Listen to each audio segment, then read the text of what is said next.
Bonjour mesdames et messieurs. My name is Serge Ramelli, I'm a French photographer living in Paris, and welcome to episode number 13 of my Lightroom, Photoshop and photography tips.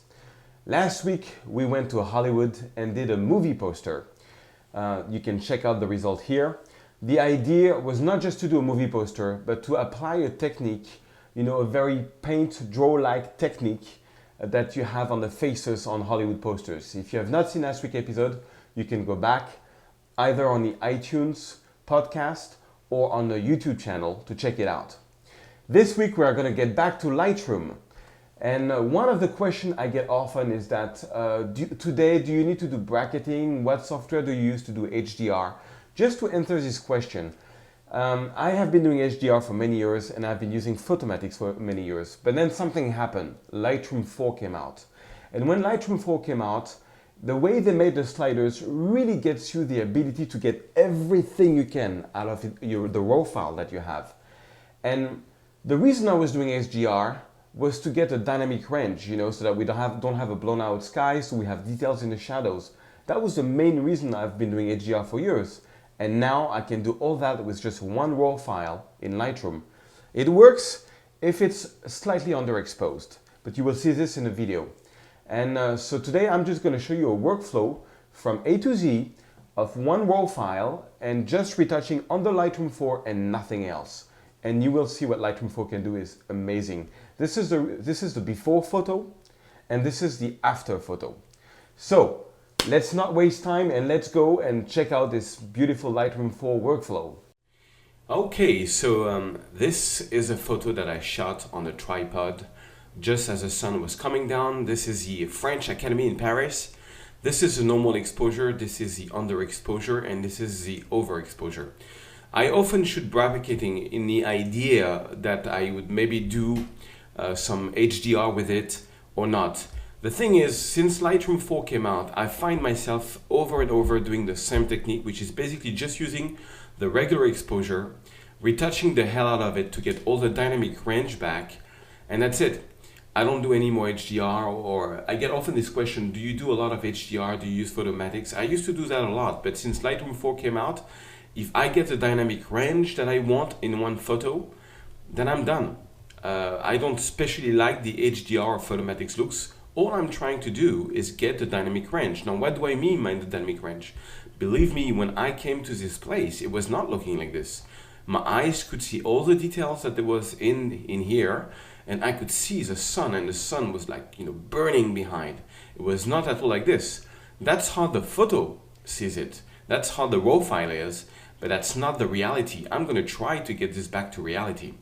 So, this is my workflow from A to Z. I like to do this from time to time, and just using Lightroom. So let's go over to the develop module, and the first thing is that I have this workflow that I do every time. First thing that I do is that I open up the shadows and I bring down the highlights. That's the first thing that I do. Now, why do I do this? Then it starts to look a bit like HDR. I do this because this compresses the dynamic range. Now we can see in the dark and we can see in the lightest part of the photo. However, the contrast is not very good. So right after having done that, I do the whites and the blacks. And the way I do it, if you follow my tutorials, is I press the Option key, move the whites the whole way. Oh, wait a minute. I'm sorry, I went a bit too fast here. No, before I do the whites and blacks, there's something else that I do. There's one more step, is I take care of the sky. You always have this situation where the sky is going to be the brightest element in the photo, especially if you're exposed for the sky, which is, this whole photo was a bit underexposed, but even being underexposed, the sky is still too bright. It was not that bright that night.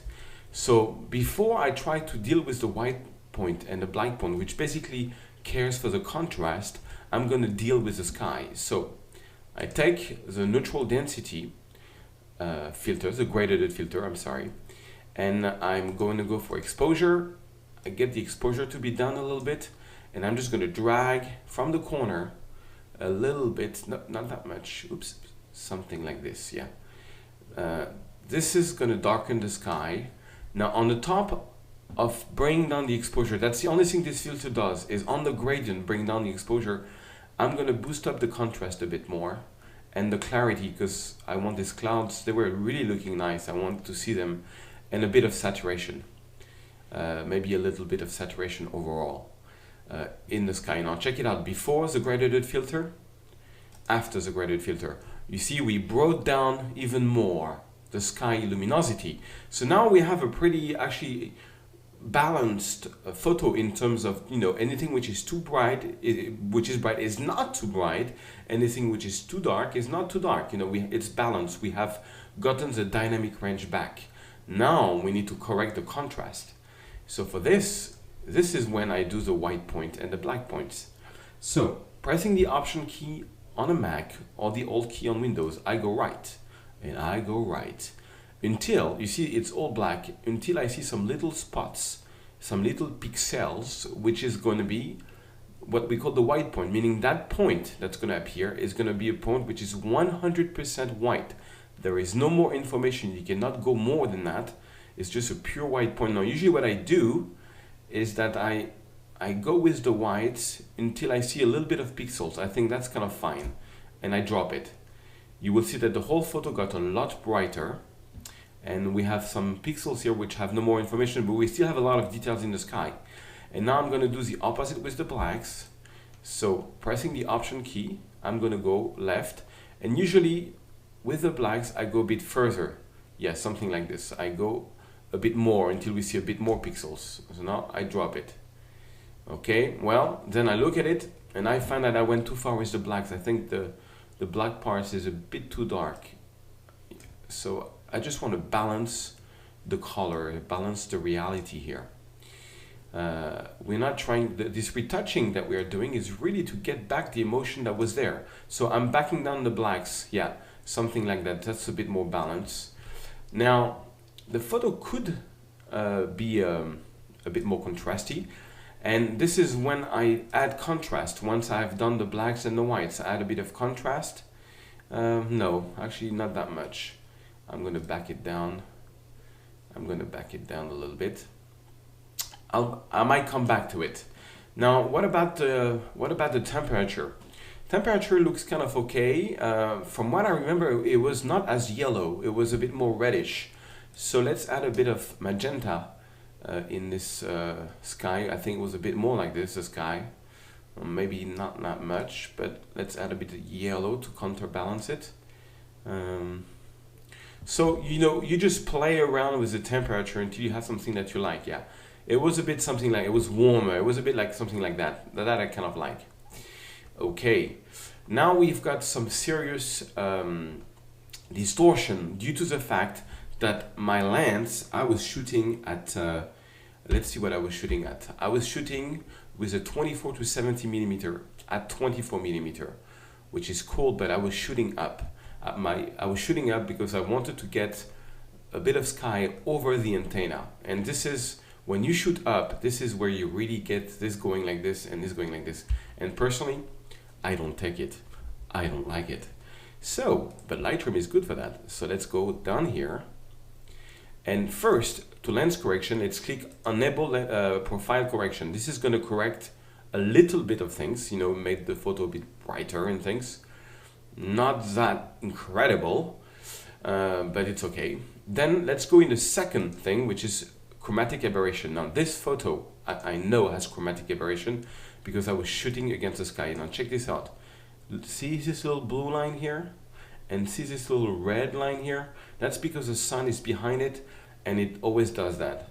So now, check this out. If I click on Remove Chromatic Aberration, already the blue line is already a lot less there and the red line is basically completely gone.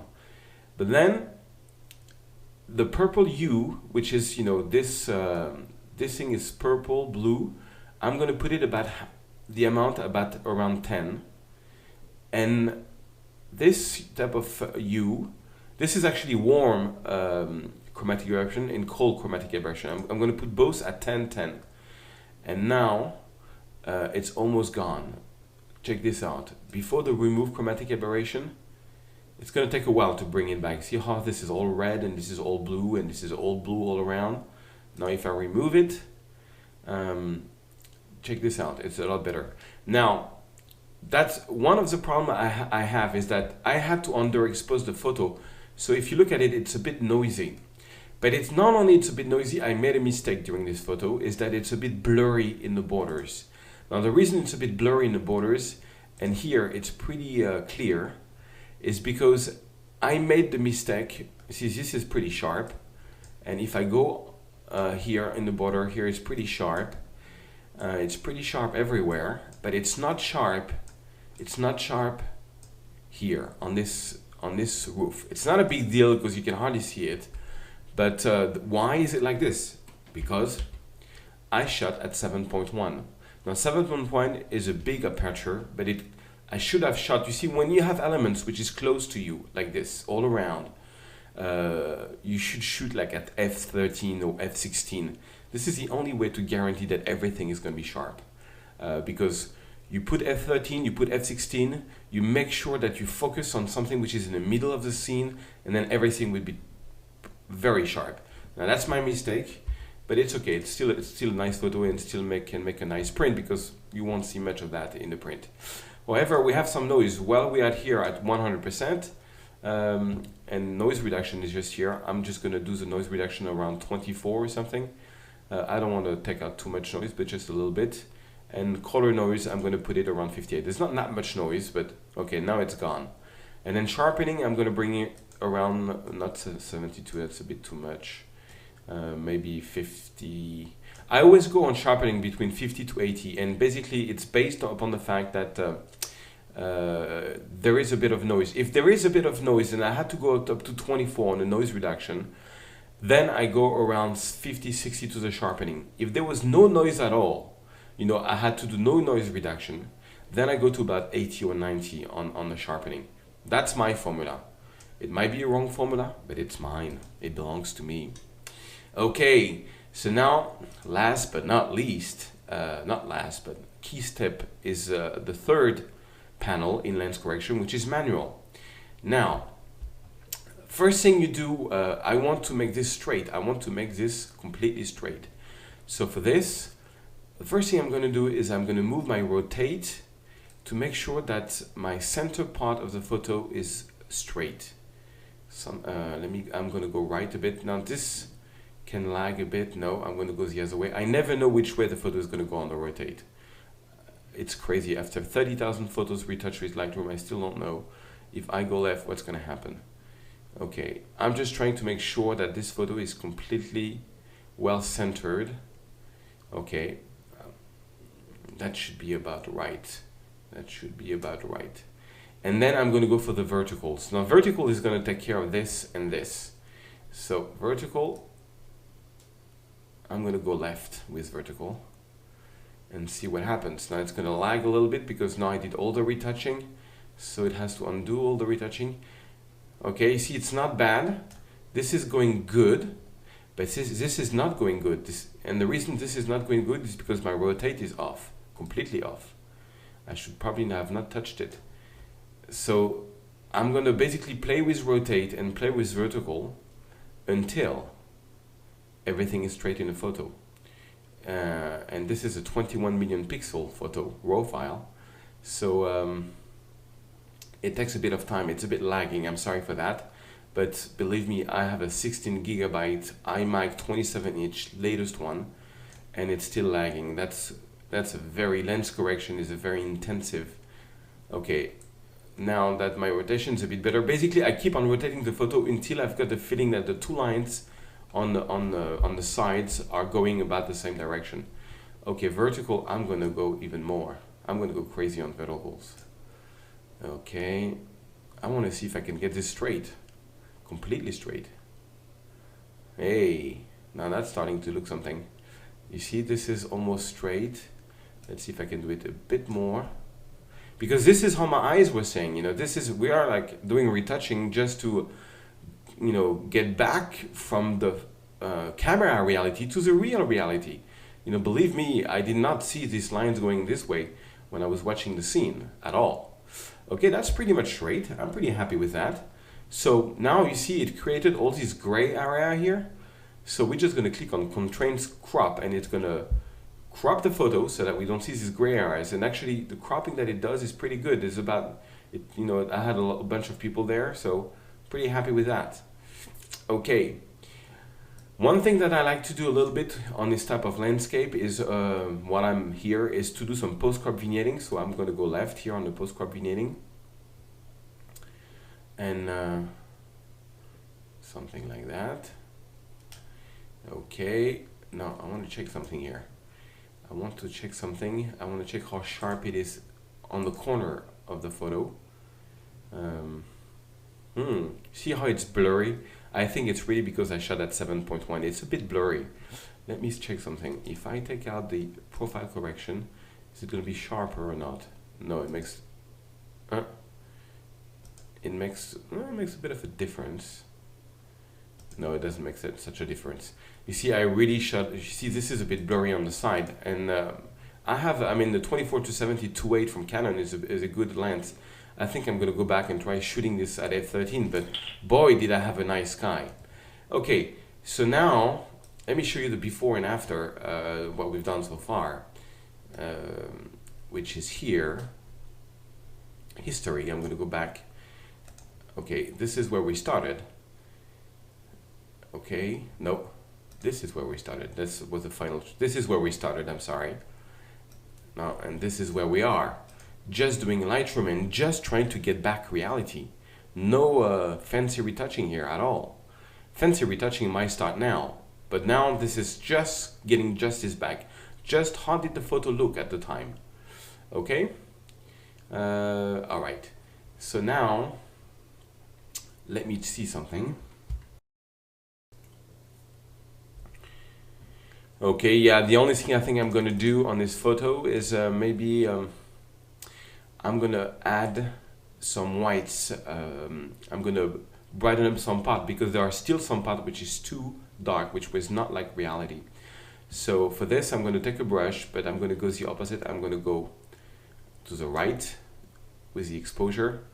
And here it's a bit too dark, so I'm going to make a white spot here. And maybe a little white spot here. Okay, maybe make this a bit better, a bit stronger, I mean. I really want to brighten this part so that, okay, yeah, that was more like it. That's too much. That's too much, but it could be interesting, but it's too much. Okay, yeah, this time Lightroom is lagging. I did so much things on this photo that it's lagging. Doesn't happen all the time. It's funny because sometimes Lightroom 4 doesn't lag at all, and sometimes it just lags. It's probably heard that I was going to record a video and says, oh, I'm going to lag, I'm going to make him a joke to the internet. Okay, so now maybe here, I'm going to create a new brush and maybe add some, you know how I'm crazy about dodge and burning. Add some interesting lights here and maybe a bit here, a bit interesting light here and here, Make this a bit of a more complex lightning. Okay, something like that. Okay, I mean, I could go on and on. I could darken the sky. Here, there's a little spot here that I can take care of. But that's the basic idea. I show you again the before. The before is this. That's where we started. That's the original photo. And all we've been trying to do is use Lightroom 4 to get back to reality. A nice reality, which was a nice sunset in Paris. And that's the truth. Okay, guys? So, now, this is my website. It's called photosearch.com. If you click here on the App Store, this is a little publicity for my courses. You get all kind of courses, from understanding photography basics to doing panorama. Now, if you like this type of tutorial like I just did, I highly recommend you that you buy the Lightroom 4 training package, which only costs $26, and you get 6 hours of course on Lightroom. And basically, what I do in the Lightroom 4 retouching class, I just do just what you saw, but on many different photos, about 7 for this course, the Lightroom 4 travel retouching course, and this one, which is called the Lightroom 4 retouching. I think I do this on about 5 or 6. So, it's basically going from A to Z, just like I did, showing you all the before and after and all the tricks you can do in Lightroom 4. Lightroom 4 is really amazing. If you're watching this over YouTube, on YouTube, make sure you subscribe to my channel so you can get this free weekly podcast every week, every Monday. Normally I do it on Monday. Okay, so guys, let's get back to the studio. Alright guys, so I hope you like that tutorial. I will be doing this type of tutorial, very often, taking a photo and just doing Lightroom retouching from A to Z. I think Lightroom is a revolution. I've been using Photoshop for many, many years, and I find myself using a lot Lightroom 90% of the time. I always try actually to get the best photo that I can and just retouch it in Lightroom, and that's it. No Photoshop, nothing, no HDR. That's what I'm trying to go to. Whenever I can do that, I'm very proud, because I have the feeling that all I did was get back to the photo, the beauty of nature. Okay, so this week's inspiration is not a photographer, it's thousands of photographers. It's 500px.com. Many of you guys know this website. I personally created my own portfolio with 500px. It costs about $50 a year, and I think it's a great place. I get very often mails from people saying, I don't know how to do website, how can I do website? Well, check out the awesome status of 500px, $50 a year. This is my website, sergeramelli.com. That's my portfolio. It only is done with 500px. I can very easily add photo, take out photo, have many types of presentation. I love it. Okay, so thank you for following this podcast, and I'll see you next week for another episode.